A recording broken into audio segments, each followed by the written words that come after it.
Tracy Quartermain's explosive investigation, the shocking truth behind Monica's will rocks Port Charles.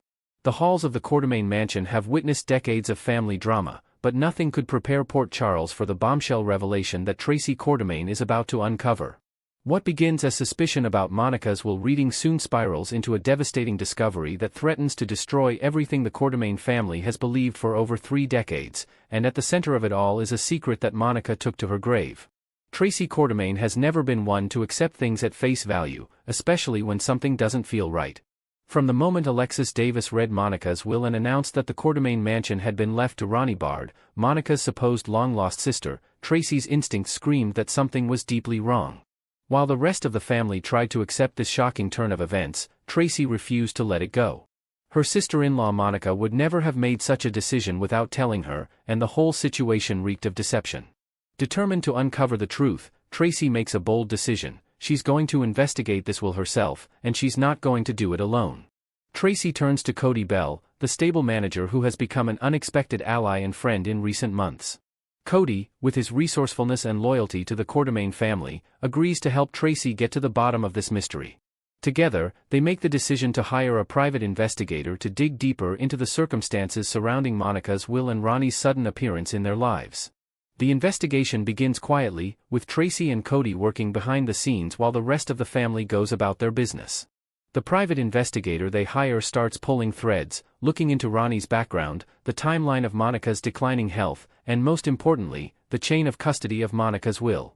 What they discover sends shockwaves through their small investigative team. The will that Alexis Davis read at the family gathering appears to have been tampered with. The evidence is damning. When Tracy and Cody finally get their hands on the will that Alexis read, they notice subtle but unmistakable signs of forgery. The ink doesn't quite match, there are faint traces of erasure, and most tellingly, the handwriting analysis suggests that certain portions of the document were altered after Monica's death. The private investigator's findings confirm what Tracy suspected all along: this will is fake, and someone went to great lengths to make it appear legitimate. But who could have orchestrated such an elaborate fraud? The investigation leads Tracy and Cody directly to Martin Gray. Martin, the lawyer who has been involved in various Quartermain family matters, appears to have played a central role in this deception. Evidence suggests that Martin was paid handsomely to forge Monica's will, inserting Ronnie's name where it never belonged and giving her control of the Quartermain mansion. The conspiracy runs deeper than anyone imagined, and Martin's involvement explains how such a convincing forgery could have fooled even Alexis Davis initially. With this explosive information in hand, Tracy knows she needs to find the real will, Monica's actual last wishes. The private investigator traces Monica's movements in her final months, interviewing staff at General Hospital, talking to Monica's closest confidants, and eventually discovering that Monica had placed her true will in a secure location, separate from the family's usual lawyer. When Tracy and Cody finally locate and retrieve the authentic will, they brace themselves for whatever Monica truly intended. But nothing, absolutely nothing, could have prepared them for what they find inside. As Tracy reads Monica's real will, her hands begin to shake. The document contains more than just instructions about property and assets. Hidden within the pages is a letter from Monica, addressed to the family, revealing a secret she had carried for decades, a secret so devastating that it threatens to tear apart the very foundation of the Quartermain legacy. Monica's letter explains that she had discovered the truth about Jason Morgan's paternity years ago, and the revelation is earth-shattering. According to Monica's confession, Alan Quartermain is not Jason Morgan's biological father. The truth, kept hidden for more than 30 years, is that Jason's real father is Jimmy Lee Holt, Edward Quartermain's illegitimate son and a distant cousin who appeared in Port Charles decades ago. This means that Jason, the man who has been at the center of the Quartermain family for his entire life, is not actually a Quartermain by blood in the way everyone believed. The implications are staggering and far-reaching. Monica's letter explains how she uncovered this devastating truth. Years ago, during a routine medical procedure, certain genetic markers didn't align as they should have. Monica, being the brilliant doctor she was, couldn't ignore the inconsistencies. She quietly conducted her own investigation, eventually discovering that Susan Moore, Jason's biological mother, had been involved with Jimmy Lee Holt during the same period she was with Alan. The timing, the genetics, and eventually a secret DNA test confirmed Monica's worst fears: Jason was Jimmy Lee's son, not Alan's. But why did Monica keep this secret for so long? Her letter reveals the agonizing decision she made. By the time Monica discovered the truth, Alan had passed away, Jason had already established his entire identity around being a quartermain, and revealing the secret would only cause pain and chaos for everyone involved. Monica, in her wisdom and love for her family, chose to protect Jason from this knowledge. She carried the burden alone, never telling anyone, not even Jason himself. The real will shows that Monica left the mansion to Ronnie Bard, or rather, to someone she trusted, with specific instructions to protect this secret. Monica's letter to Ronnie, whom she apparently did trust, making the forged will even more sinister, asked her to safeguard the truth about Jason's paternity, to never reveal it to anyone, and to use her position to protect Jason from the devastating knowledge that would destroy his sense of identity and belonging. Monica's final wish was that this secret die with her, that Jason never know he wasn't truly a quartermain by blood, and that the family never be torn apart by this revelation. But someone else has discovered Monica's secret, and he has very different plans for this information: Drew Kane. Drew, Jason's twin brother who has always lived in Jason's shadow and harbored deep resentment toward him, has somehow accessed Monica's private documents and correspondence. Perhaps through his own investigation, or through connections he's cultivated, Drew has pieced together the truth about Jason's paternity, and he sees it as the ultimate weapon. Drew's jealousy of Jason has festered for years. While Jason was embraced by the Quartermains, built a powerful reputation in Port Charles, and commanded respect and loyalty from everyone around him, Drew has felt like an afterthought, the other twin, the less important one, the one who came second. Now, armed with the knowledge that Jason isn't even a real Quartermain, Drew sees an opportunity to finally destroy his brother's legacy and claim his rightful place as the only true Quartermain twin. Drew's plan is calculated and cruel. He intends to go public with the truth about Jason's paternity, to expose the fact that Jason Morgan, the man who has inherited Quartermain money, used the Quartermain name, and benefited from the family's wealth and influence, has no legitimate claim to any of it. Drew plans to challenge all of Jason's past inheritances, to argue that every asset Jason received as a Quartermain heir is legally invalid, and to position himself as the rightful beneficiary of everything that should have gone to Jason over the years. The legal implications are staggering. If Drew succeeds in proving that Jason is not Alan's biological son, it could invalidate decades of legal decisions, property transfers, and financial arrangements. More than that, it would humiliate Jason, strip him of his identity, and potentially force him to return assets he's held for years.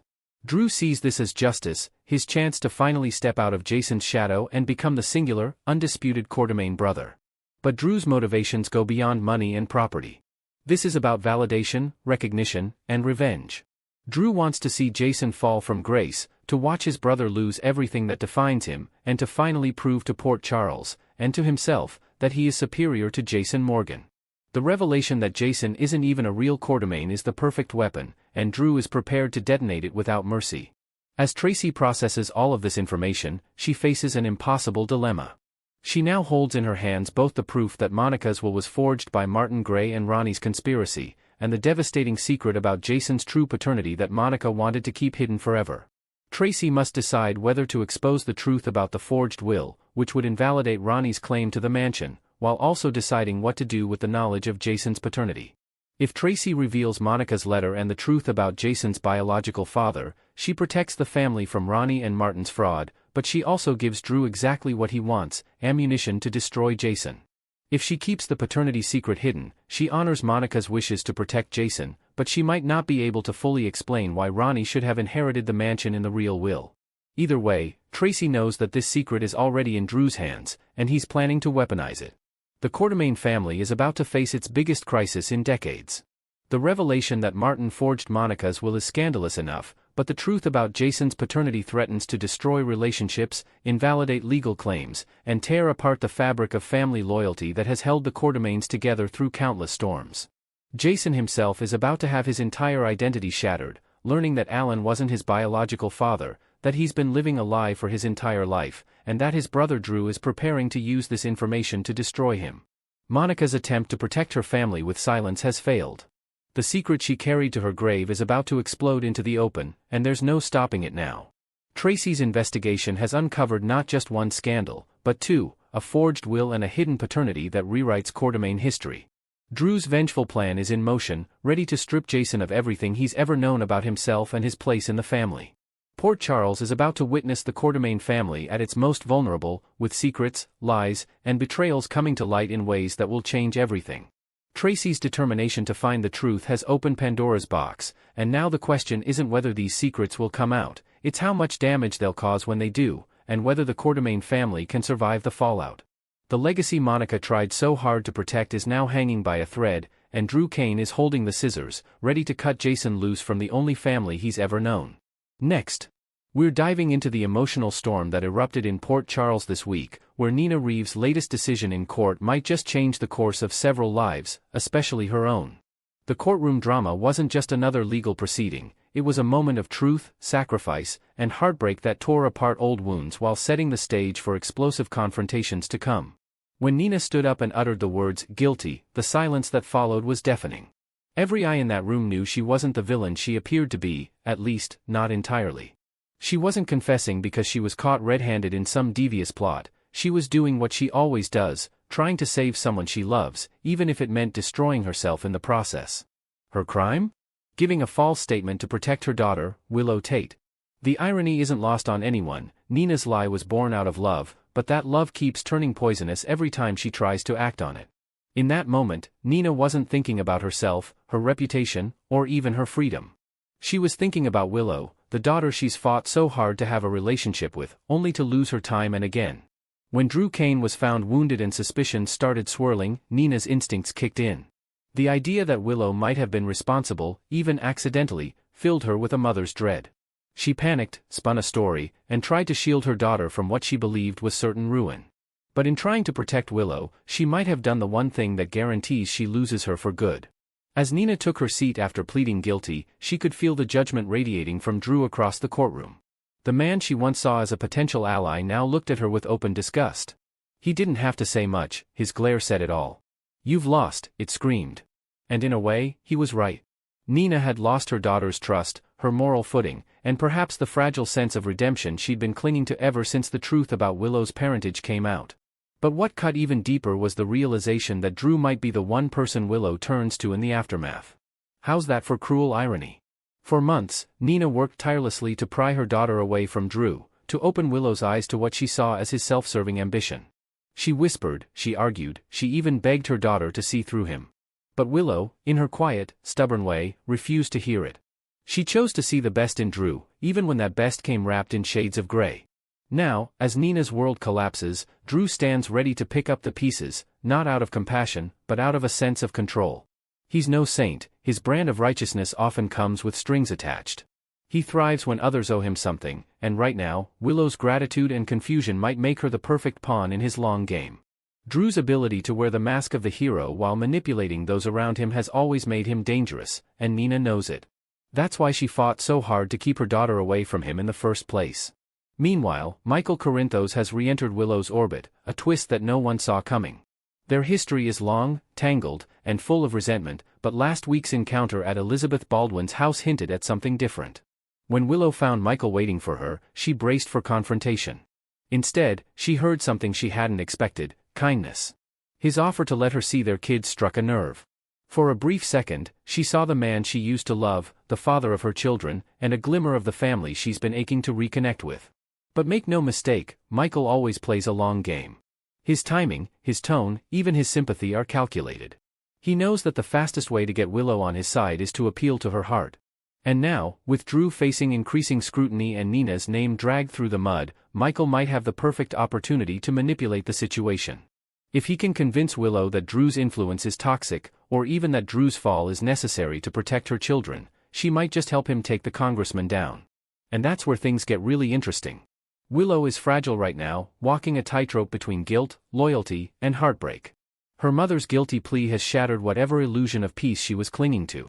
The people she trusted most, Drew and Michael, are now the same people who might be pulling her in opposite directions. Drew represents power and stability, a man who appears to have her back no matter what. Michael, on the other hand, represents unfinished business, the father of her children and the ghost of a love that refuses to die. The wild card in all of this is Harrison Chase. His recent encounter with Michael in the steam room was more than just a heated exchange between two men with history, it was a warning shot. Chase came in ready to defend Willow's honor, to remind Michael that she's not some pawn in his personal vendetta. But as the conversation unfolded, it became clear that Chase's feelings for Willow might not be as dormant as he'd like to believe. Chase has always been the steady one, loyal, moral, dependable, but his protectiveness toward Willow is starting to cross into something more personal. If his marriage begins to show cracks because of it, the emotional fallout could be explosive. Imagine Chase torn between his commitment to Brooklyn Quartermain and his unresolved feelings for Willow. That kind of emotional conflict has a way of rewriting destinies in Port Charles. And if Chase's loyalty wavers, it could be exactly what Willow needs, or what destroys her next. Because right now, she's surrounded by men with competing agendas: Drew, who wants to keep her close for reasons that may not be entirely pure; Michael, who sees her as the key to reclaiming something he's lost; and Chase, who can't seem to let go of what they once had. Through it all, Nina remains on the sidelines, watching her daughter's life unravel from a distance, powerless to intervene. Still, one thing is certain: Nina isn't done fighting. She may have pleaded guilty, but her spirit hasn't broken. Deep down, she knows that the only way to truly make things right is to stop reacting and start reclaiming control. Whether that means confronting Drew head-on, exposing Michael's manipulations, or forcing Willow to finally see the full truth, Nina's next move could redefine every relationship in this tangled web. The aftermath of this courtroom confession won't fade quietly. Port Charles thrives on secrets, and this one, the lie told in the name of love, will ripple through every corner of the town. Expect alliances to shift, loyalties to be tested, and hearts to be broken before the dust settles. So buckle up, General Hospital fans. The war for Willow's heart, and her soul, has only just begun. Next, we're diving deep into the chaos and heartbreak that are about to shake Port Charles to its core. This week on General Hospital, 3 storylines dominate the spotlight, stories full of betrayal, secrets, and emotional reckonings that will leave fans on the edge of their seats. From Curtis Ashford's unraveling marriage and a shocking pregnancy twist, to Ronnie's sinister rise within the Quartermain mansion, to a touching moment of remembrance between Tracy and Lucy, it's going to be one unforgettable week. Curtis Ashford's breaking point. It's been a difficult road for Curtis lately. The once unshakable man who prided himself on composure and integrity is now coming apart at the seams. His feud with Drew Kane has already pushed him to his limits, but what's coming next could destroy the last bit of stability he's holding onto. After months of tension and mistrust, Curtis and Portia have finally made the painful decision to end their marriage. For Curtis, it feels like failure. For Portia, it feels like survival. But just when they think they're ready to walk away for good, fate throws in one last cruel twist: Portia is pregnant. The pregnancy news is the kind of bombshell that changes everything. But the real kicker? Portia isn't even sure who the father is. Her connection with Isaiah, though brief and wrapped in secrecy, left behind more than guilt. It left questions that neither of them are ready to face. Portia has been struggling with that uncertainty in silence, not wanting to break Curtis further when he's already emotionally wounded. Yet secrets have a way of finding daylight in Port Charles, and Jordan Ashford, Curtis's ex-wife, might be the one to expose it. After putting together the puzzle pieces surrounding Portia's recent behavior, Jordan now knows the truth: Portia's expecting, and there's a real chance the baby isn't Curtis's. The big question is whether Jordan will tell him, and what happens when she does. Spoilers for Tuesday hint that Curtis will be left reeling after a major revelation, suggesting that the truth may finally come out. Wednesday's episode will bring another tense confrontation, this time between Curtis and Isaiah. Sparks are bound to fly when these two men face off. Curtis has always prided himself on self-control, but if he learns that Isaiah may have crossed a line with his estranged wife, all bets are off. The tension will be thick enough to cut with a knife, and both men could walk away with scars that last long after the argument ends. If Curtis does find out about Portia's pregnancy, and that Isaiah might be the father, it could send him down a dangerous emotional spiral. He's lost his marriage, his trust, and now possibly his chance at fatherhood. But there's also a chance that this heartbreak could push him to rediscover who he truly is. Curtis has been defined by other people's mistakes and secrets for too long. Maybe this time, he'll reclaim his own story, even if it means walking away from everything familiar. Ronnie's dark turn and the Quartermain shock. Meanwhile, across town, a very different kind of drama is brewing inside the Quartermain mansion. Ronnie has been the talk of Port Charles ever since she arrived, and for good reason. On the surface, she appears sweet, polite, even a bit naive. But last week's tea party with Brooklyn Quartermain proved that looks can be deceiving.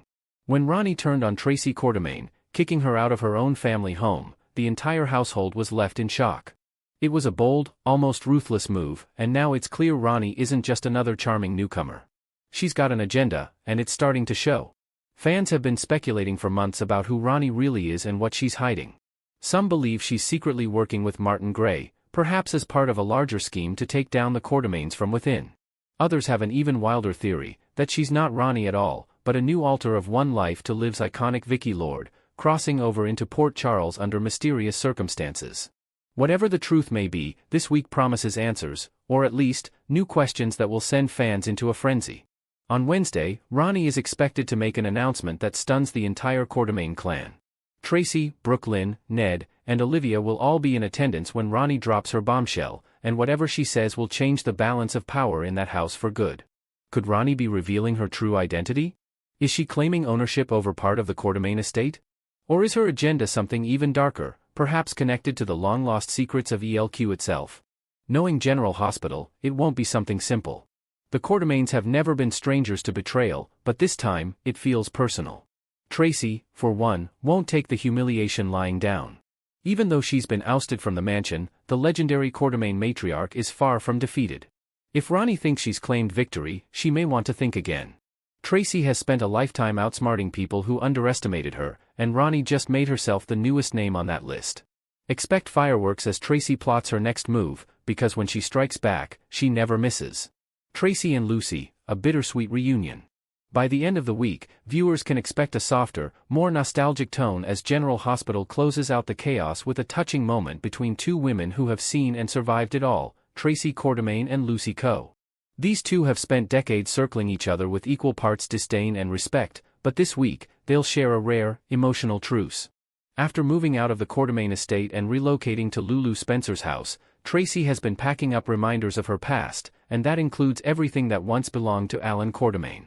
From old photos to personal keepsakes, she's been sorting through the relics of a life that once defined her. It's during this process that Alan's memory comes flooding back, stirring emotions Tracy hasn't allowed herself to feel in years. When Lucy crosses her path, what starts as a chance encounter turns into something deeply personal. The two women put aside their differences for a few moments to remember the man who meant so much to them both, his wit, his warmth, and even the chaos he sometimes caused. They'll share stories, laughter, and maybe even a few tears as they recall the red wedding dress, the romantic misadventures, and the unforgettable legacy Alan left behind. For longtime GH fans, this scene is more than just nostalgia, it's a bridge between eras. It's a reminder that even in a town full of betrayals, heartbreaks, and secrets, love still lingers in the corners of Port Charles. It's what binds the characters together, even when they're at odds. And as Tracy and Lucy reflect on the past, both women may find a sliver of peace, something they've both been searching for in their own ways. A week of emotional highs and lows. This week's General Hospital lineup is a perfect storm of emotion and revelation. Curtis faces the hardest truth of his life as Portia's secret threatens to destroy what little is left of their bond. Ronnie reveals a side of herself no one saw coming, sending shockwaves through the Quartermaine mansion. And Tracy finds herself reconnecting with her past in a way that softens her heart, even as her world shifts around her. Every storyline this week ties into a single theme: identity. Who are we when the masks come off? For Curtis, it's about confronting who he's become without the woman he thought he'd spend forever with. For Ronnie, it's about revealing who she's been hiding all along. And for Tracy, it's about remembering who she used to be and finding the strength to move forward. As General Hospital continues to deliver some of its most powerful storytelling in years, fans can expect the emotional stakes to keep climbing. Old wounds will reopen, alliances will shift, and just when everyone thinks they know where things are headed, another twist will change everything. So grab your popcorn, Port Charles fans, because this week's drama promises to be one for the ages.